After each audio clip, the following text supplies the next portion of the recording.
SEC Media Days continuing from up here in Nashville. Day 3, Alabama Day here, and one of the All-Americans is with us. Yeah, we saw him filming earlier. We'll talk some football, too, with him. Presented by MyBookie.ag, code next round. He is Kool-Aid McKinstry. What is up, Kool-Aid? How are you? Hey, how you guys doing? Doing great. All right, so we saw you earlier with the camera. I mean, is that a passion of yours? Or you just screwing around? Yeah, I kind of like using cameras a lot, seeing what the guys do back scenes, upstairs at the facility, kind of like what they do. So I always like to video the guys and hype the guys and put the guys on camera, So what do you do with the footage? We use it. You use it? So you edit it? I mean, you get somebody to edit it together? Yeah. I mean, you're big time. You don't edit yourself, right? You just hand it off and say, go edit this, make it look good? Yeah. Yes, sir. That's the way the big producers do. Yeah.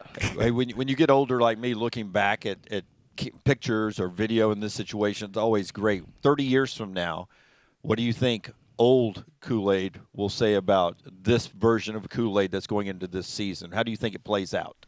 Well, 30 years from now, I would say that I was very happy, seemed very happy, very energetic about the season, ready to work and keep putting in the work in with the guys, my brothers, that I basically live with every day. You think 30 years from now you'll still be friends with a lot of these guys? Oh yeah, of course. I mean, and that's the big deal about this team this year. We're more brothers than anything. I mean, it's like I see them guys way more than I see my mom, my family. So I'm very connected and very close to everybody on the team.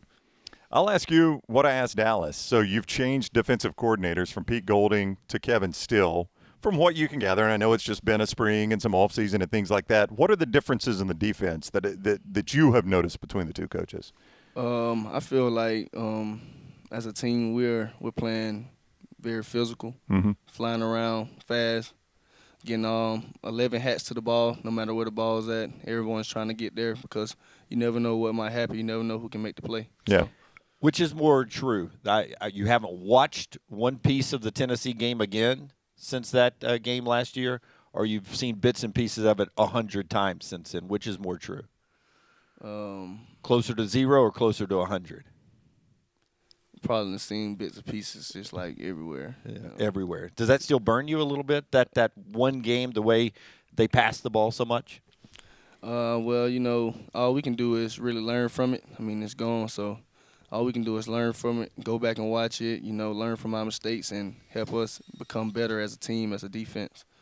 How do you do that as a leader? I mean, because you're going to be a leader on this defense, obviously. A lot of that falls on you. How do you do that?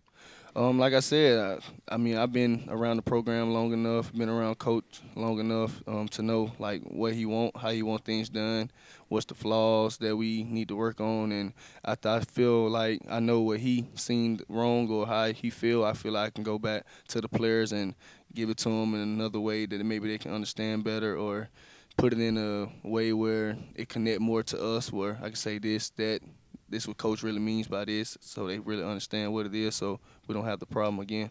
We get a lot of unnamed coaches making comments this time of year in magazines and stuff. If there's a coach that's scouting you, what do you think they say about your game? When they watch you on tape, when they start game planning against you, what do you think they are trying to not do, to not fall into a trap? What do they see when they put your tape in? Well, I try to make sure that I play every play hard, play every play with effort, because as a corner, you never know when the play is coming your way. You never know when you can make the big play, because as a corner, there's only like 5 plays in the game that may come your way. And you never know. It might be the first play of the game, might be the last play of the game, might be in the middle of the game, might not be at all the first half, might be the first play of the second half.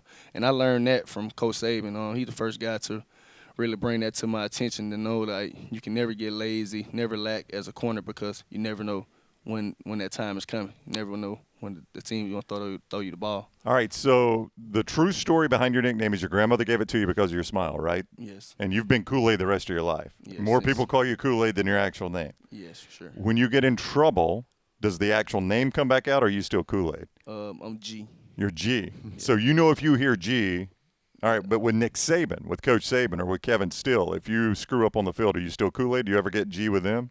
No, I'm Kool-Aid. You're Kool-Aid always. Yeah. I mean, it's going to have to be really bad if they go, like, if they ever drop that on you, like, G. You know you've really done it, right? Yeah, for sure.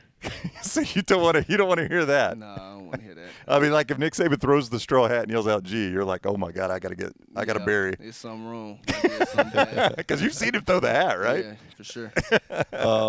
We love your style, not just your clothing and everything, but your personality on the field when you do interviews and everything. Does that come from your mom? Yeah, I would say it was a family thing more than anything. Really got the way that I act from my family, raised very well. Yeah. Yeah. Is she an outgoing personality? Yeah, she's outgoing, very outgoing. Yeah. My mom loves me, I could say. I'm glad to hear that. Mom loves me some me. I love the watch too. Oh, yes, sir. Yeah, Thank good looking watch. We Thank talked you. to Dallas about his shoes. I think your watch is what jumps out, and the sport coat. you. No, thank Yeah. you. Oh, that's a good fit. Thank you. You got this right. Yeah. All right, he is Kool-Aid McKinstry, and you'll see him on the field for the Crimson Tide. Our coverage presented by MyBookie.ag. Code next round. Thank you, Kool-Aid. Good luck this year. Yes, sir. Thank you, man.